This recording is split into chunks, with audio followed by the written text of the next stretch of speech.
going to pray. Blessed are you, Elohim, King of the universe. In the name of our Lord Yahshua HaMashiach, talk to us through your holy Ruach HaKodesh. We do not want to hear words of men, we want to hear your precious voice. Thank you so much, Joshua, our Messiah. Amen. Amen. Please take a seat, beloved. Science comes from God. Science comes from Elohim. That is what the book of Daniel says.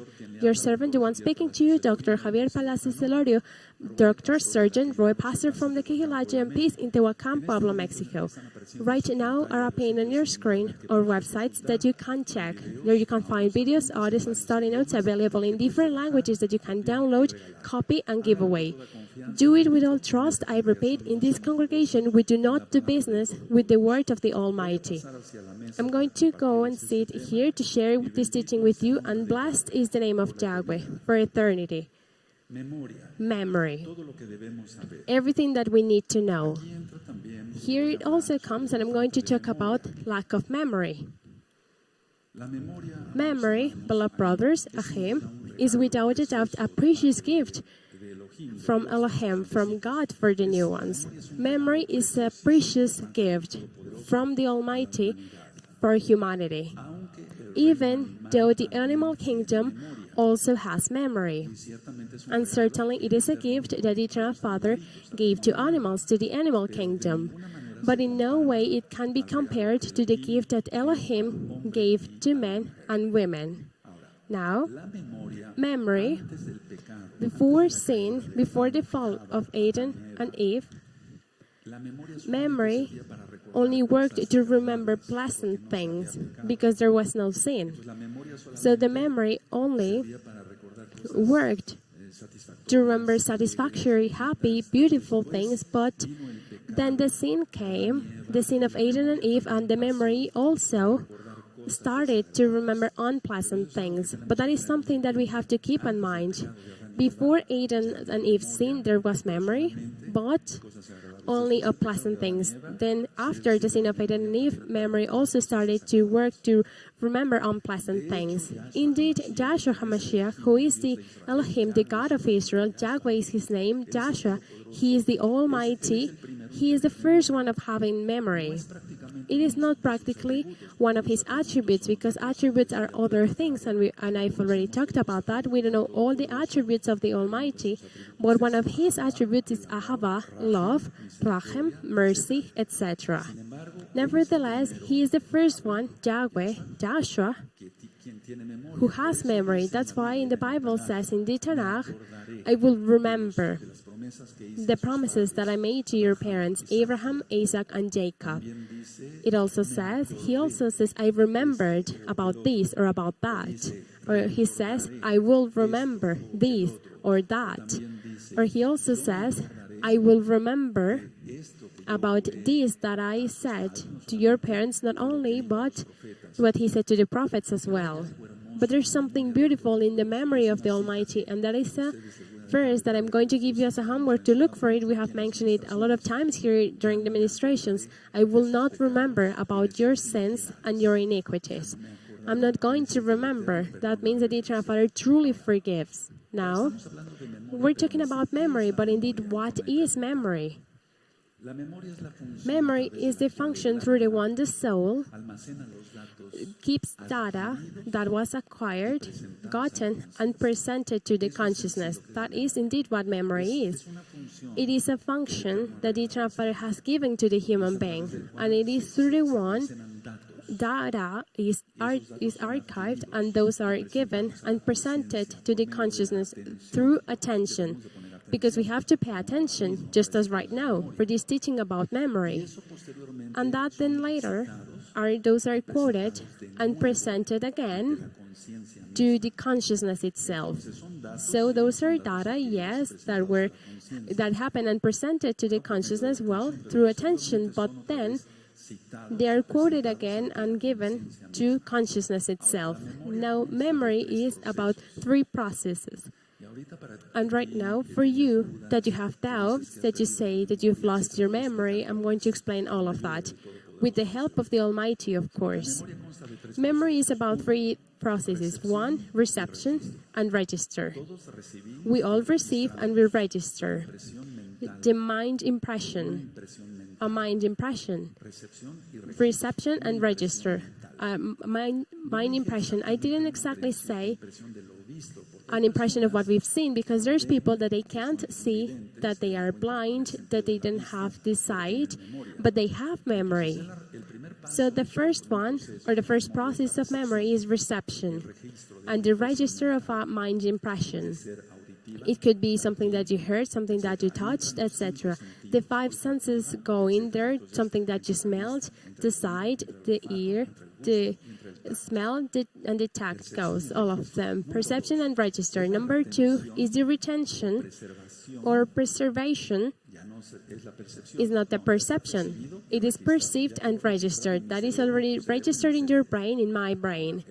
Now, number two is the retention or preservation of the impression that was previously acquired. It's not only the reception and the register, that is number one, but it's also the retention and the preservation. I would ask you, long ago when I studied medicine, long time ago, when I saw one of my teachers to give a teaching, one of my teachers said, "Young, pay attention, because this is what I've learned in my career during 50 years of exercising it medically." And I heard a comment that it was really bad from one of my classmates that he said, "But what can you learn in 50 years? Well, I asked that to you right now. I said, this classmate, he's dumb. He truly doesn't know how to value. But everything that I'm going to explain to you is what a recap of 45 years of medical practice. I'm saying this with humbleness so you can value, just as I valued my teachings from my teachers. So the first then is preservation and retention. And the third one is the reproduction, just as if it was a movie or a memory of the impression.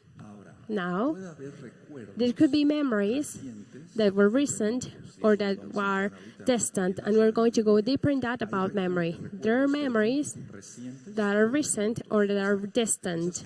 So for some things that happened this morning or yesterday or the day after, or some things that happened 50 or 20 years ago. So the question is, why does memory works for? What does it work for? Because it has to have a function. We know that it is through the one the soul acquires and registers data, etc., and that is given to the consciousness, then we agree. But what does memory works for?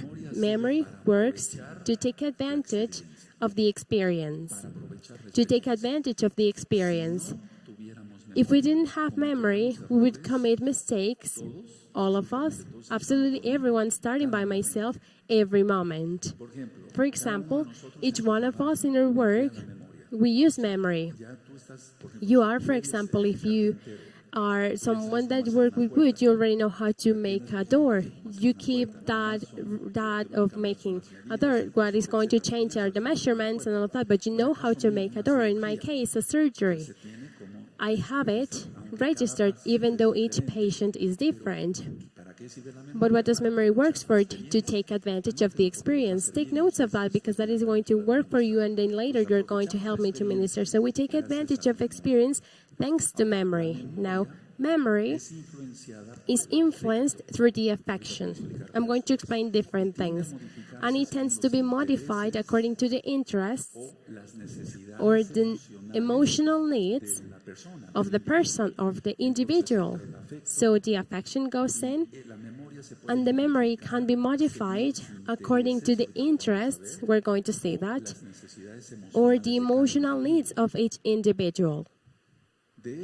Indeed, brothers, sisters, Achim, Achayot, friends that you're looking at this channel, Shalom 132 right now, we all want to have a good memory, an active memory, an operative memory, and an efficient memory. Those are three things that we always want to have, even though you didn't know this term, but you have looked for it. To have an active memory, to be maer, fast, to be good, tough, and that is functioning, efficient, that are memory functions and to be efficient to bring the memory of something and to not commit mistakes. In the case, for example, of our work, etc., etc. Every day, brothers, sisters, we learn good things. Now,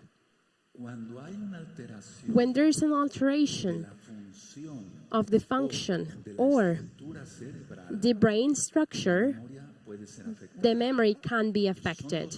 So those are two things, the function or the brain structure. So the brain works. I'm not going to give medical teaching because that is not the best, the appropriate, but the brain works with a lot of neurotransmitters. We have millions, billions of cells, nervous cells, neurons connected on our brain to the whole body through nervous extensions. So if the function is altered or the brain structure is altered, then the memory can be affected. Now, there are memories that are repressed psychopathologically. That means the ill person is repressing something, and you're going to understand that better, beloved brothers. So these data or things that the person is repressing, they are not forgotten. Only the person, unconsciously, they do not want to remember them.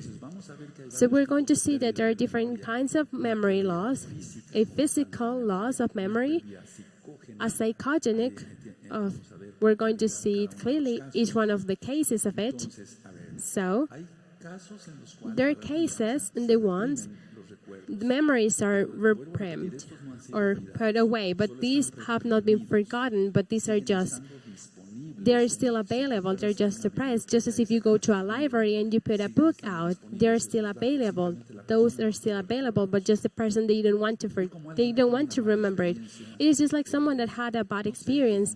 I don't know, they had a problem with their boyfriend, girlfriend, and they say, don't remind me that, please. They are repressing it, and they don't want to remember that, but it is available there. The case of losing the boyfriend, the girlfriend, or even someone that the family, the father, the mother, and they say, please don't mention it, I don't want to remember that. So those are repressed cases, but if they are very repressed, all of them, and the person does not bend, then that becomes pathological. It becomes an illness. So those things are still available, those memories, but what the patient is doing is to give time. So when the affective states are modified, that means that when the person overcomes, for example, the mourning of someone that they loved, the husband, the wife, a son, a daughter, the mother, the father, the grandmother, the grandfather, so when they overcome that, all that affective state, then they kind of get back the memory, but it's not that they lost it. Those memories are repressed. So the repression of those memories is induced because of a suffering, but that does not mean that they have memory loss. And this becomes pathological, this becomes a disease or an illness, because if someone does not overcome the mourning, I said that in administration, that the Eternal Father has given 40 days for the mourning. That's why 40 days the flood. That's why Moshe was 40 days in the mountain to receive the Torah, the 10 Commandments, and the Holy Torah of Yahweh. 40 days, or then Joshua HaMashiach fasted in the desert of Heshimon. 40 days, always the number 40. The number 40 means perfection, and it's numerology, Kabbalah, this that I'm saying to you. But just that the person goes through that mourning and they have to overcome it now. It is normal, that is normal. But if a person, they go through 40 days and they still have that mourning, it's because they are repressing the memories. And that becomes, and is considered an illness. They can even go into a depression because of that. So you and I, we have known a lot of work, we have heard it, or we have used it to forget. To forget in some cases, it can be a function of I forgot this, I forgot that, I forgot. We're going to see these kind of cases, beloved brothers. Now, experiences that are just registered, just as we said that first is registered, they have the potentiality of reorganizing the resources or existent memories. That means that this that I'm explaining is kind of tangled but you're going to clearly understand it because you're all intelligent. Remember, there's no intelligent or dumb. There's people that pay attention and people that don't. The one that pays attention, they understand, and the one that understands, learn, and we call that intelligent, but because they pay attention. Hallelujah. Well, so we want all of you to be paying attention so we can all be smart. So experiences that are just registered, as I said, they have a tremendous potential because they can be there for 50, 80 years there and to be reorganizing the existing memories. Now, that is a memory, then the memory works because of register, reception, all of that. This is when you arrive to a hotel, they are taking your information. It's like that, a visual impression. Did you smell, that you hear, that you touch, or that you taste, the 5 senses. Memory also works for what? For experience. Because if not, if we didn't have memory, no one would have experience. Now, what are memory transfers going completely to memory alterations? The first case is called hypermnesia. Hypermnesia. Hypermnesia. The second case is amnesia, or memory loss. And there's a third case that when I studied psychiatry and psychology calls my attention a lot because they create false memories. Look where a person can go that they make false memories. For you, this is new, maybe, and I bless you because you came to listen to this ministration about memory, and you also that you're joining us, you're going to have a lot of blessing because you learn more. So hypermnesia, amnesia or memory loss, and to make false memories. Now, how does this happen? Well, to make false memories is called confabulations or paramnesia. Paramnesia. Now we're going to start with the first one, that is hypermnesia. Hypermnesia can be seen in light maniac states, for example, in paranoia and in catatonia. I see a lot of psychiatric persons in paranoia and catatonia. So what is it? What is hypermnesia? They remember experiences that are very vivid. They remember very specific things, and they lived a lot. If they are connected with especially strong affections. So, I've already talked about hallucinations, and for those that haven't seen that video about hallucinations, I talked about visual hallucinations, hearing hallucinations, hallucinations that they can touch, and it would be good for you to see that video when a person has an hallucination. Are they having the hallucination of a person far or close? What does that mean? Etc., etc. So, in the case of hypermnesia, it can be found more in these kind of patients that have hallucinations, but not in all cases. But I repeat, and I want to emphasize this, they remember specific experiences that are very vivid, and those are connected with especially strong affections. For example, someone. That's why the Eternal Father tells us to not do idols. So not to do them is not to do idols of wood, or just as Psalm 150 says, that they have eyes and they can't see, ears and they don't hear, nose and they can't smell, mouth and they don't say a word, feet and they can't walk. It's not only referring to that, but to make idols, for example, to a person, that is dangerous. The Eternal Father forbids that in the 10 Commandments. For example, someone that makes their boyfriend an idol, or the girlfriend an idol, or the husband or the wife, that is dangerous. Because many people, I've had to see them as a doctor because of that, and they end up with hypermnesia because it has been a very strong affection, the one that they've had as a couple, or they wanted to get married and they couldn't get married, etc. So they live a lot, and then they start to have a little bit of hallucinations. But here the memory is altered, so I want to explain that impressions that are because of emotionally strong incidents that are like nuanced with a lot of strength, they are registered with more intensity than usual. That means that if I see this water bottle, this is half empty or half full, and this is full. And for me, there's no problem in recognizing that. But someone that makes those bottles is just an example, an idol, then later they are not going to see the difference in between if this water bottle is going to be half full or half empty. They are going to see both full or both half empty or half full.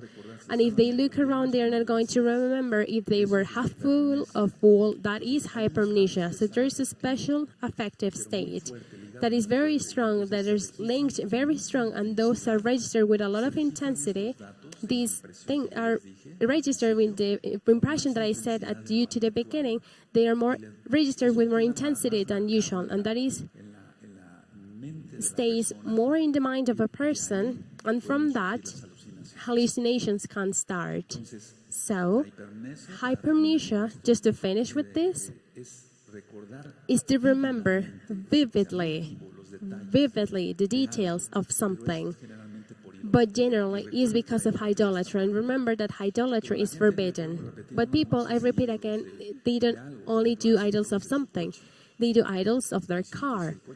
And if the car gets lost or is stolen, the person had so much affection of idolatry towards their car that they're always going to have the car in the memory, and they're going to have it vividly, and they can even have hallucinations, and this is something serious. And now we're going to go to what is more usual, amnesia.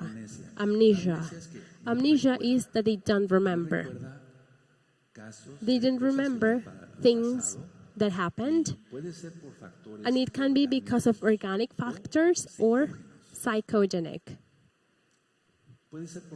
It can be because of degenerative changes of the brain, even people that they haven't had a good nutrition at the elders, where the way they have been eating has not been taken care of. I gave a teaching about muscle mass, where they don't get enough proteins, enough vitamins, etc. It can be because of the degenerative changes of the brain, or it can be because of chemical alterations on the brain. Let's remember that our body or organism, in the case of the brain, works because of a big amount of chemical mediator. It is the GABA, for example, dopamine, serotonin, adrenaline, noradrenaline, etc., etc., etc. Or it can also happen when a person had a trauma. They hit their head really hard, or they had an accident. I don't know. Someone fell off the stairs, a car crash. They hit their head, they received a hit on their head, and they can have amnesia.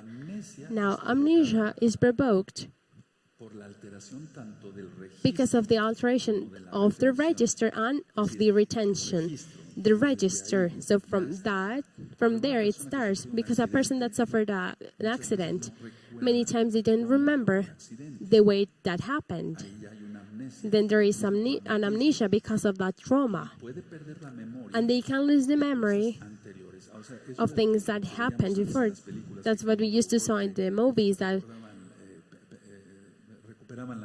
if they hit them again, they get the memory back. That is a lie. Don't hit someone in the head someone that already received the hit, because it's going to be worse. It can be because of traumas or things. Now, let's remember this, that amnesia is provoked because of the alteration of the register and of the retention. But I'm going to explain more deep things. In psychogenic amnesia, because I first talk about organic, the resource is inhibited because of psychological reasons. I'm going to explain this calmly. So it's not about giving a pill for memory if the person has lack of memory. That means that the patient arrives and they say, "Doctor, I don't have good memory." If I only make a clinical history that is very soft, I don't ask more things, I don't check them well, then I will be committing a mistake. And to say, well, you're going to take this pill for your memory, the next one. No, it's not like that. No. We have to analyze why he or she says that they don't have memory. I have to study the cause. So, memory loss or psychogenic amnesia is generally because of accidents. Because of accidents, they hit their head, etc. So if it is psychogenic, I have to minister the person. I'm sorry. So this can be clear. I clarify. If the memory loss is psychogenic, I have to minister the person. If it is physical, that is because of a trauma, I have to give medicine. I'm not going to give a pill to someone that has the memory loss just because of that. No, I have to study, and I'm going to explain to you how we can see that. If the memory loss is psychological or psychogenic, I have to minister that person. I'm going to explain that. If it is physical, then I have to give medicine. They have alterations of the neurotransmitters, they received a hit on their head, etc. So then, that is a memory loss of physical amnesia. That is not going to go away with ministration. Now, a lot of attention. When the person has suffered very painful experiences, distressing experiences, I would say, that can't be handled, they can tolerate. Amnesia is an active defense against stress. The person, they don't want to remember it, but they do that in an unconscious way. They don't even say to the other person, don't remind me. No. The person itself, they close it automatically just as a lift door, and they use that memory loss as an active defense against these experiences. So, why do they do it? Because they escape, to call it like that, from that memory. That, forgive the redundance, they don't want to remember. They escape from that, broke up with their boyfriend or girlfriend. So, they don't want to remember. They kind of lose memory, but they don't lose it. That is a psychogenic memory loss. And it is that they are escaping from the memory and they don't want to suffer the consequences of that provoked the memory loss, to call it like that. So when the distress is very intense, a dissociative reaction can appear. And this gives a result in an automatic state of fugue or escape. So the person says, no, I don't remember. But is it this happened? This happened with you, with your boyfriend or girlfriend. I'm just talking like this so it can be understood clearer. So I don't remember. No. But it is unconscious, and that is psychologic. But it worries because the person is not remembering. They are not making false memories. That is another thing. So, here they are using an automatic stage when they can escape. I'm referring in their thoughts and escape. And then the patient, what they want is to not remember, to not suffer.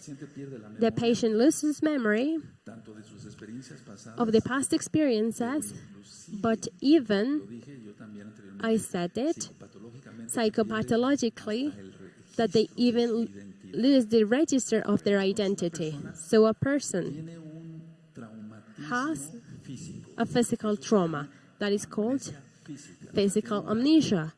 They have a physical memory loss. That patient or that person needs a medical treatment. The person did not have a physical trauma. They have a trauma on their soul. They had a trauma, something that they couldn't bear. They suffered. It was very painful. The father died, or they fought with the boyfriend. I repeat it again. So what they are going to do is that besides they saying that they don't remember, even they don't know who they are. That is to worry about. That's why I say that if we don't put a stop to all mourning, to all pain, etc., and you don't overcome that in the name of Joshua HaMashiach, in the name of the God of Israel, that's why here I have the Bible, because the Bible works for all of these and more. So, the person is going to say, I don't remember who I am, but it's that they are escaping. The mind is so powerful. There's so different teachings about mind that I've been filming, thanks to the Eternal Father. The mind is so powerful that the person themselves, they are not making false memories. It's just that they don't remember who they are, because it provokes so much pain. Now, in a trauma, when they receive a hit on their head because of a car crash, then there is not psychogenic but physical, that they remember who they are. When I worked in emergency, it was something very special because we received people that they had accidents, that they fall off the stairs from the 5th floor and they hit their heads and they were still alive. But the thing was to see there, they didn't remember. We asked them, who are you? Do you remember when I talked, they don't remember, forgive the redundance, who they are? They lose the time, person, and space. Time, persona, and space. Time. Tell me, what day is today? I don't know, doctor. Who are you? What's your name? I don't know. Where are you? I don't know. Time, persona, or person, and space. This is something serious, and it doesn't happen in a psychogenic amnesia. But what they can do is to have a fugue or escape and to say, I don't remember, they truly don't remember. Because there's a way to prove it. Or that their identity, they've lost it. And they don't know who they are. So, the fact of them acting like that without them noticing, an apparent solution. It is apparent solution to their difficulties. They don't want to remember that the mother died, or the father, or a grandfather, or an uncle, someone that they loved. Or I repeat what I mentioned a lot. They were going to get married and they didn't. I've seen that a lot in couples, thanks to the Eternal Father, not from Joy and Peace, but in many couples that they were going to get married, from my patients that I've had for many years, and they compromised, the engagement was broken, and they don't want to remember that. Now, another way of psychogenic amnesia is to forget something. We already see what is to forget. The patient generally has to do something. The person has to do something. But it results a conflict. It is a conflict to do that something. For example, an interview, a job interview. They know that they need the work, but at the same time, they are afraid of the responsibilities of that work. And then their subconscious says, I'm going to forget about that appointment. And it happens. Mind is very powerful, brothers. It is more of what we can imagine. So, because it was a conflict, they didn't know if accept or not the job, if the salary was good or not, if they were going to be able to work with the boss or not, if they were able to do that job or not. It was a conflict for them. They decided to forget about the job interview, and then the mother, the father, someone that they know, etc., they tell them, you didn't went to the appointment that you had with that person to give you the job. I forgot about it. Truly, and yes, they do forget it. This is not to make false memories. It's called psychogenic amnesia, to forget something that was a conflict. So, to do a certain homework, just as an exam, to many people, and it was not a lie, they forget the day of the exam. Why? Because unconsciously they say that day I'm going to suffer, that day I'm going to be tested. Yes, because they were going to go through a test. That day I have an A or I have an F, so I forget about the exam. So don't think that that is to make false memories, but that truly exists, brothers. That is a psychogenic amnesia. So here, always, you that you're seeing us, you brothers that you're here, or visitors that you're here, in the local Kehila from Tehuacan, Pueblo, Mexico, we have to determine the cause. Is it an amnesia, a psychogenic memory loss, or organic? If it is physical, we have to treat it, and if it is psychogenic, also we have to treat it. So in my case as a doctor, forgive the redundance, that is my thing. We have to ask, and there are key questions, and with the clinical history that is well developed, or even just with the administration, we can see if it is a psychogenic amnesia or organic, and then we get the diagnosis. In amnesia, for example, that is psychogenic, there's a psychological need that explains its appearance. So this is easier of what we can imagine. It is just to pay attention, you that you help me to minister. You have a brother. We're not talking about patients. We're talking about someone that comes to the congregation and they say, well, if something's wrong with you? Yes, I want prayer. Yes, because I don't have a lot of memory. Yes, we can pray for him or for her. Yes, but if we can go further than that and to help them, blessed is the Eternal Father always, right? So we have to see if that is a psychogenic amnesia or if it is organic. So in psychogenic amnesia, there's a psychological thing that explains its appearance. They are anxious. People that are anxious, that they're sitting in the border of the chair with tension, raised shoulders, the hands on their knees, sweaty hands. So that is a way of reading the body language, and about that there is a course in this YouTube channel, Shalom 132, and then I say, do you feel that you have memory loss? Yes, doctor, yes, pastor, yes, Roy, or brother. I don't have that much memory. And then there they are showing that they have anxiety, and they're not anxious because they have memory loss, but because what they are using, or what they had, the painful thing that they don't want to remember. And then what I have to do there is to minister to them the word of the Almighty with the Bible on hand. And then I start like this, for example. The most important thing is not to talk to someone about revelation, about this and that. No. We have to start with the easiest thing. Did you know Joshua came and he died for you in December, and he gave his blood for you to be saved? Do you want to take advantage of that sacrifice, unique and perfect? Because unique and perfect is that sacrifice, etc., etc. And then they start to cry. And the subconscious there, that we can say that I'm using the word of the Eternal Father to get information, but I'm saying the word is going to be a blessing for the person. And then the person starts to cry. Why are you crying? I don't know. Yes, you know. There's something else.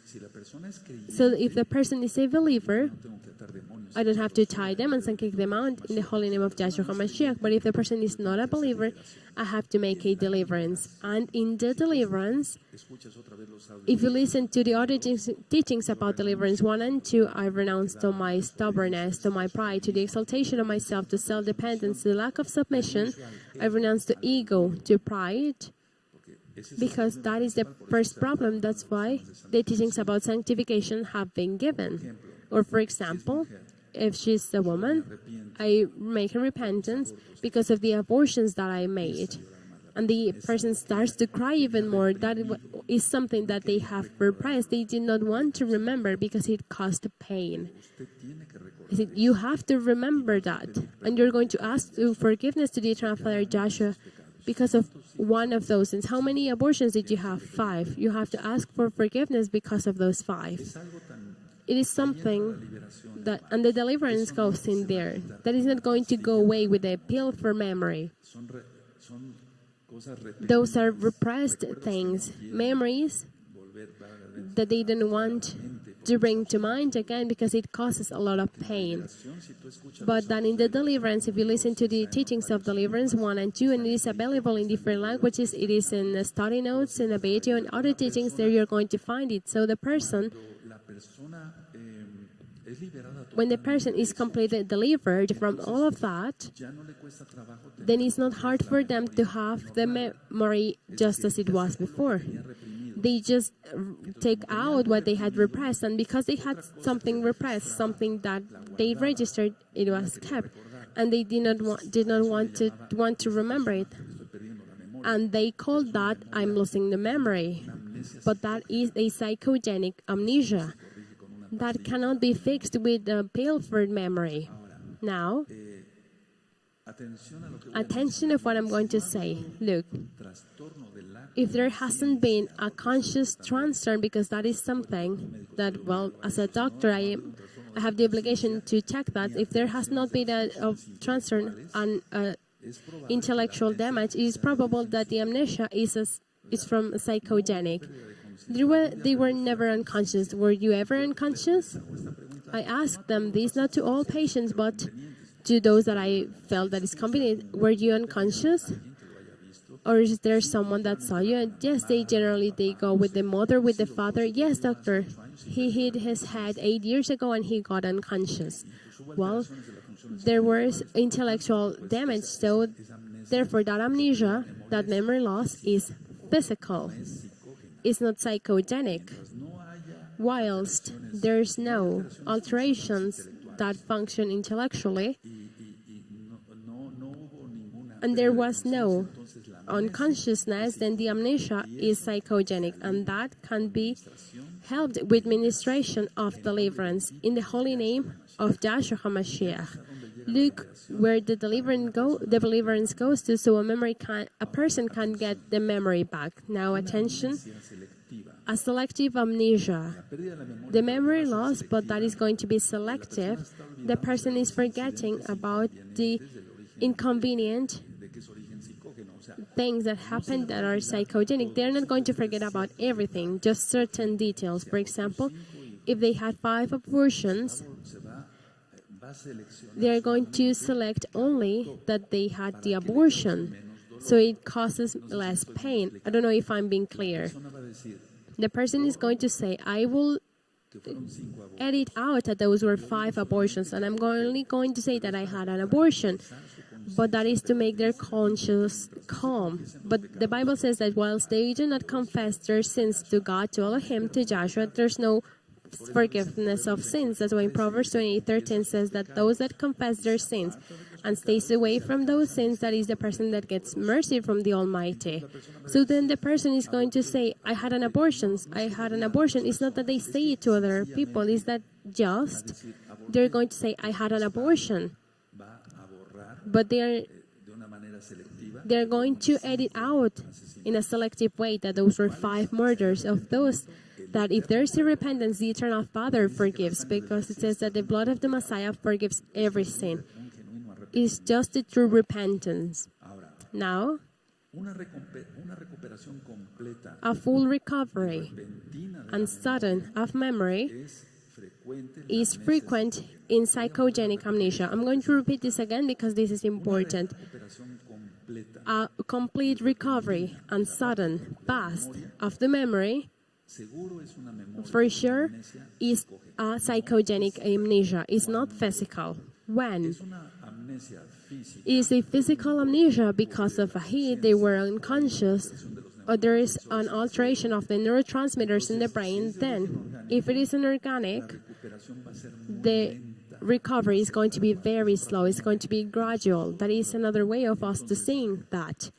So, for example, I minister deliverance. That's what I do as a Roeh. As a servant of the Eternal Father, blessed is His name forever. So I minister deliverance, and there I'm going to see if the memory is recovered. I'm going to ask specific questions that are like without them waiting for a specific question. But I'm going to do those specific questions that are not going to be one by another. How old were you when you finished elementary school? How old were you when you finished high school? Specific things. Where did you live when you were 10? Here in Tehuacan or in Chihuahua? It's just an example. No, here in Tehuacan. I'm going to see it there.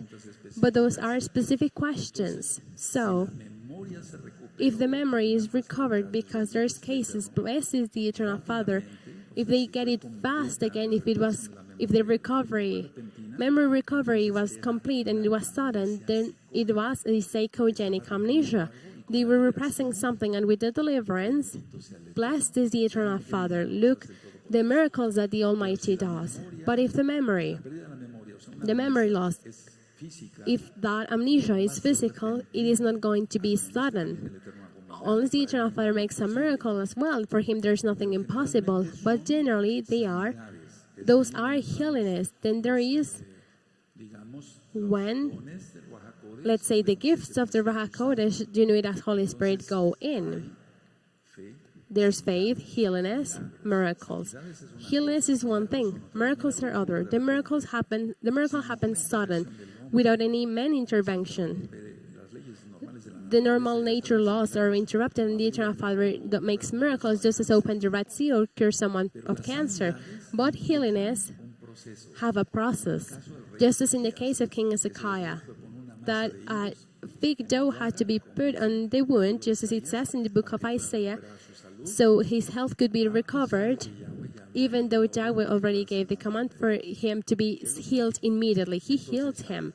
So, If the recovery is fast of the memory, it is psychogenic. If the recovery is slow or gradual, it's physical.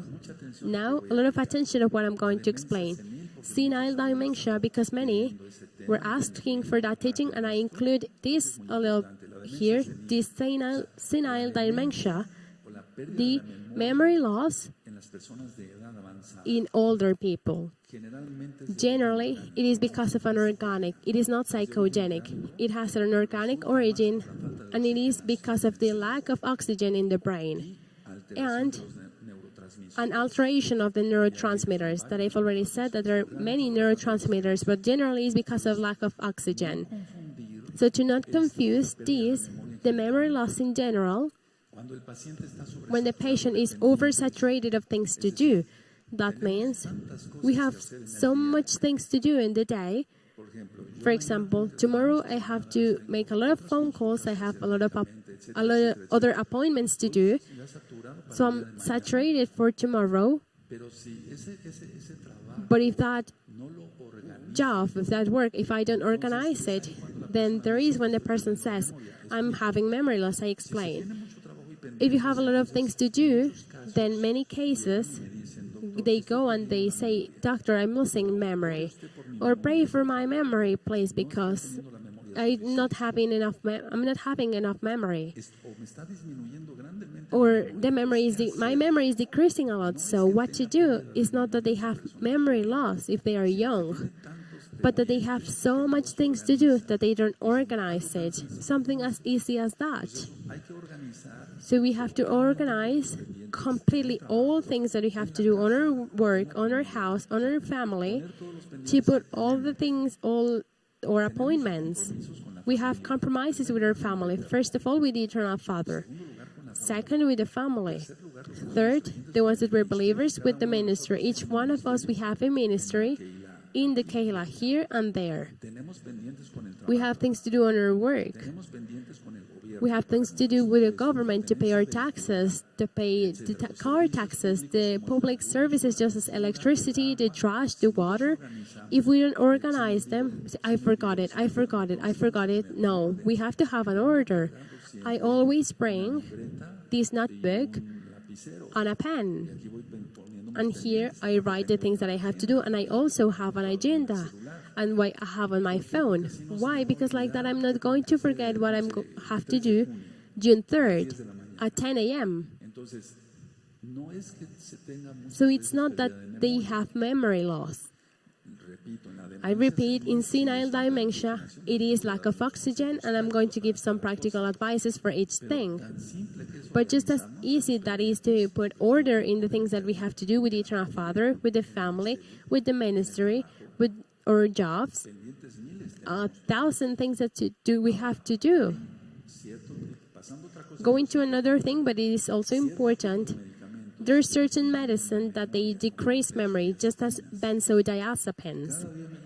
Every day, more people go to me that they are taking different types of benzodiazepines, just as clonazepam, diazepam, and all the pan. What they do is to decrease memory, anterograde memory, not retrograde, anterograde memory, recent memory.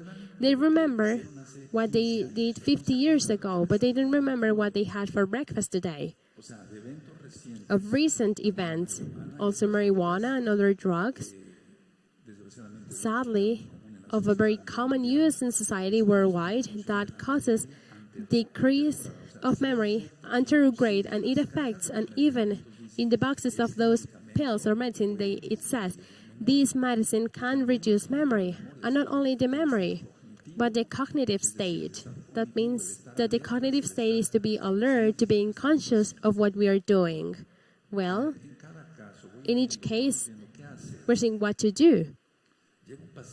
A patient arrives that someone, in my case is a doctor, someone that takes the benzodiazepines. What we do is we reduce the benzodiazepines never right away to avoid an abstinence syndrome. And I've already mentioned this in the magnesium teaching. To give enough magnesium, we have to increase the GABA, that is a neurotransmitter. And what the neurotransmitter GABA is going to do is that it's going to decrease anxiety. And then I give magnesium. I increase the magnesium doses. There's 250 grams pills of magnesium that can be taken during the day. But they can be 250 milligrams. But this is not cooking recipe, brothers. But look that it in the box says what it really is. That is 250. But you have to see that it says that some says 200 were of something and other 50 of something else. So we have to check very well what medicines have. So in my case, I decrease the benzodiazepines in patients, and I give magnesium, for example, now. And remember to decrease the doses little by little. Now, in people that are older, people, for example, that they have memory loss because of lack of circulation, what is the number one medicine? Ginkgo biloba, 40 milligrams 2 times a day. If the memory loss is not in people that have an organic memory loss, not because they hit their heads, but because they are older. Remember that it could be that the brain is not the same as when they were young than older. So ginkgo biloba, it increases the nitric acid. It increases the oxygenation. So more oxygen goes to the brain, and the people, they get better. And also, if they are anxious, they can add magnesium and nothing happens. Those are they don't have secondary reactions. In the case, for example, that they need an oxygenator, the best thing I repeat is ginkgo biloba. So patients that they have seizures, the majority of them, they have retrograde amnesia. Look how many cases of memory is not, just as I said to the sister Jimena, she that translates here in Mexico, we say it's like a piece of cake. No, this is not a piece of cake. We have to see this very carefully and to make a diagnosis if it is a memory loss, if it is psychogenic, organic, anterograde, retrograde, if the person is confusing and they say, I have memory loss, I forget about everything, but it's that you don't take notes of what you have to do. That happens to anyone. Or because of repression, we have to make a demonic deliverance in the holy name of Yahshua HaMashiach. Let's suppose that they don't have demons. Well, my dear Eternal Father, through His Ruach HaKodesh, you know it as the Holy Spirit gives them comfort, and they release everything that they have repressed. I've seen many people here throughout the years, blessed the Eternal Father for that opportunity that they start to release everything. That's why I tell them, open your heart, because if you came to this office to not open your heart, then go out, because you're not going to be healed by Joshua. But if you want to open your heart, you're going to be healed. And they start to release everything, and then the memory is completely good without the need of any medicine.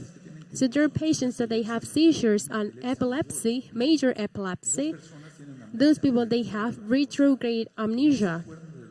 They don't remember what happened very, very back, but they remember what they had as a breakfast today. Is the opposite of the amnesia of the older people without being irreverent. So they remember what they did 40 years ago, but they don't remember what they had as a breakfast today. That generally happens to patients that have seizures.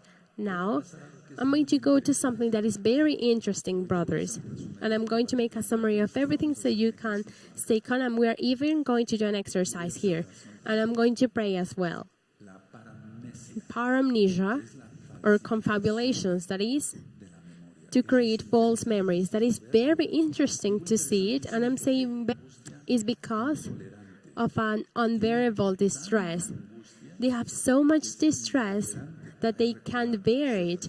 And they can't remember things, so they make false memories because it works as a protection against distress. But it is false to make false memories or the memory loss. So the patient, what they do is that they fill the empty places of their memory. They fill the empty places of their memory with fabricate or built facts. They didn't have a true base. They are not real. They're myths. But they accept it as if they were true. Do you remember the things about ego and about alter ego? Who remembers about the alter ego? So all of that is very important. So the patient starts to build things that they don't have a base in reality. Do you remember about perceptions? So they accept it. Men or women, they accept it as if they were true, some things that happened, but all of them are fiction. All of them are lies. Generally, the human being tends to adorn things, real things more. I explain. I don't know. There's a beautiful day, thanks to the Eternal Father, but people say is that this day was precious, primrose, a beautiful sun, a beautiful sky. They put more on it, and that is normal in people. We all tend to adorn reality more, and that is normal. But in the case of creating false memories or paramnesia, confabulations, the patient adorns even more than what is normal, anything. For example, let's suppose that you go on a plane, you travel somewhere, and you went up a plane that is brand new, very beautiful, etc., because it was overseas. It was intercontinental, it was an overseas flight, and then a normal person says, I went up an extraordinary, beautiful plane, very good, very comfortable. But false memories goes more than that. They're going to introduce things. They are going to fill those empty things in the memory, and they are going to say, wow, that was a unique airplane, this and that, and they are going to adorn it even more. That's why the Eternal Father tells us to say yes, yes, and no, no, because everything else is added by the demon. So Joshua commands you to rebuke it, then we don't adorn even more, but it is normal for us to adorn things, and that is not a sin. But may we don't lie. Now, in the case of the patient that creates false memories, they are going to have the resources, or to use the resources, false resources for their own interest. And there is where I wanted to go. And there it is a sin. That means that the patient is creating false memories. I don't remember, but they remember. I don't remember, but they remember.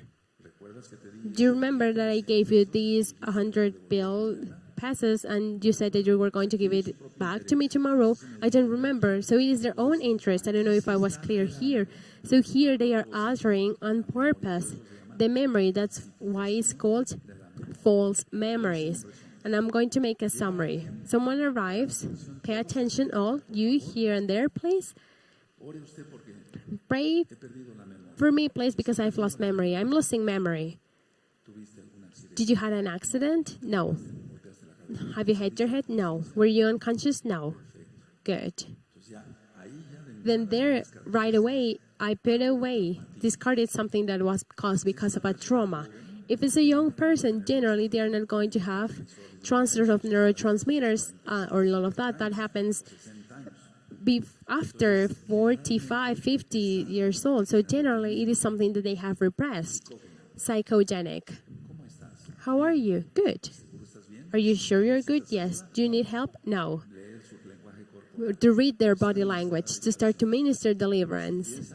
If they start to cry, or I start to minister deliverance and they start to cry more, louder,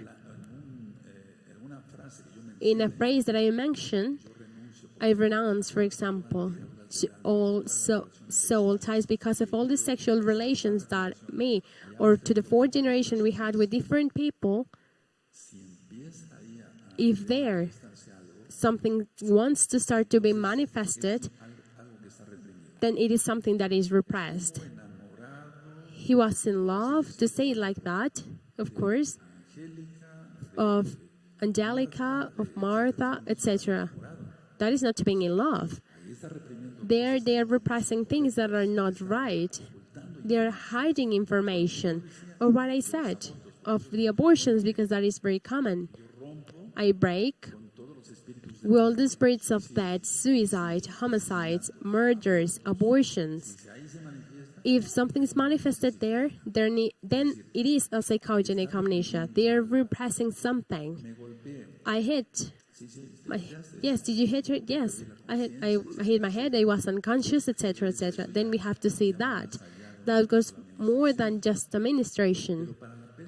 But for the memory loss, just as many call it, generally is not memory loss, brothers. It is lack of organization. People say, I forget things a lot. I forget everything. Remember that what we say with our words is done. So then we say blessings. Now put your things in order. Your compromises with the Eternal Father, your prayers, at what time you're going to pray. When are you going to fast? Take notes of it in an agenda, etc. The compromises with your family. You're going to spend the morning with your wife, with your husband at night. You're going to take a coffee, a chocolate. Organize yourself. What are you going to do with your children? What activities are you going to have with your children? And also remember your work, the forgotten appointments because of the conflicts. Everything that I just explained is important. And many times, not even the patient needs a pill for the memory. And many times, they don't even need more than an easy ministration if the person is already a believer and safe. If they are not believers, and of course they are not safe, then we have to minister deliverance and very deep, profound deliverance until they release everything. And I don't want to give more medical advices because it would not be ethic. Because if I'm here to give medicine that work deeper for certain cases, it's not the right thing, and it's not even ethic because I don't know the weight of the patient, the height of the patient, if they have hypertension, if they have diabetes, etc., etc. But ginkgo biloba, indeed, nothing happens with it in a patient that has hypertension, diabetes, etc. Nothing happens because the ginkgo biloba is only going to work, it's going to put the arteries bigger. So in a person that even have high blood pressure, is going to help them without taking away their hypertension medicine. A person with diabetes is even going to help them because they're going to have more oxygen, not only in their brain, but in their feet. And remember that there is an illness that is called the diabetic feet, and that is ministered in the teaching about diabetes. So then what to do with the common students? I see many young people, many students that they say, Doctor, I bought you my son because the exams are upcoming and the memory is gone. Just to start, if they are not believers, they are looking at video games and more things that are taking the attention away, and they are putting demons in them, just as easy as that. But let's suppose that it's a believer in Joshua and keeps the Torah, keeps the Shabbat, but they have their mind very busy in other things. So to say, no, you're going to put your things together, and I'm going to teach you how you're going to study, how you can memorize. For example, to take a piece of paper and to write is the best thing to do, and to repeat it once, twice, 3 times, 4 times, 10 times, and then you memorize it.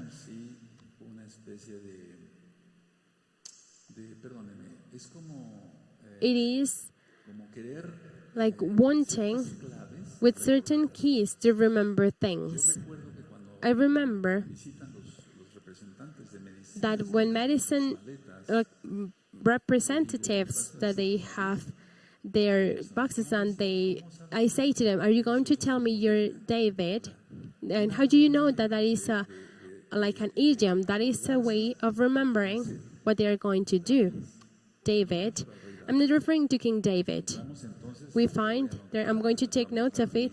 We find David, for example. David means description.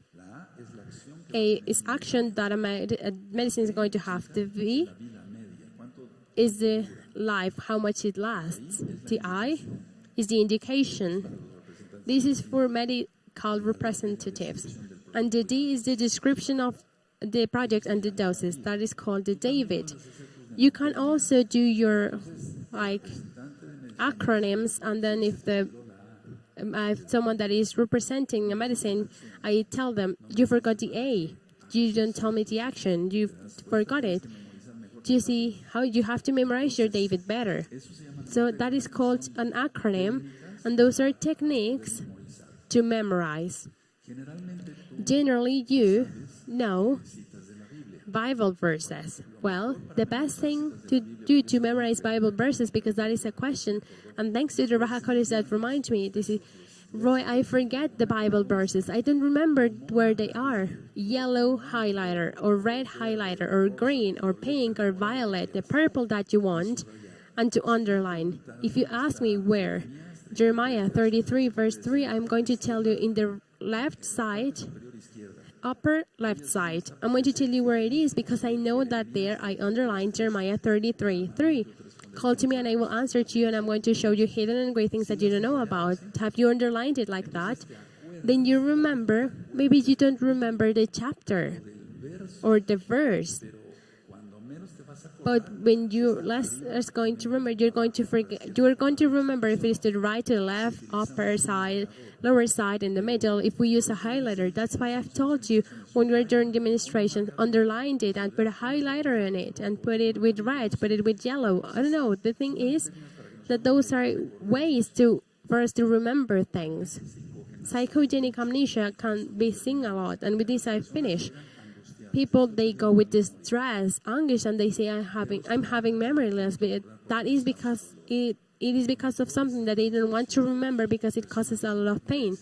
You, brother, person that you're saying this, the best thing to do is to release everything and to confess it to the Almighty, and then like that your mind stays clean. I explain memory is just as if it was our mind, a big library. And whenever we want to remember something, we just go to the space and we take the book out, is to say like that, of the memory, and we remember those things. When you have repressed things that you don't want to remember, it is just as if they use a place that belongs to something real or important. Then we take out everything that doesn't work, everything that you have repressed, what you say that causes pain to you, take it out, confess it to Joshua, and put it to the trash. And like that, you're going to have more intellectual capacity. Trust me, it gives results. I hope for your comments, and if there's a doubt, I will gladly, in the next comments that I will be giving, I will give you the answer. I wish you the best, and we see each other during this Shabbat, Friday, 6 p.m. We're going to rejoice.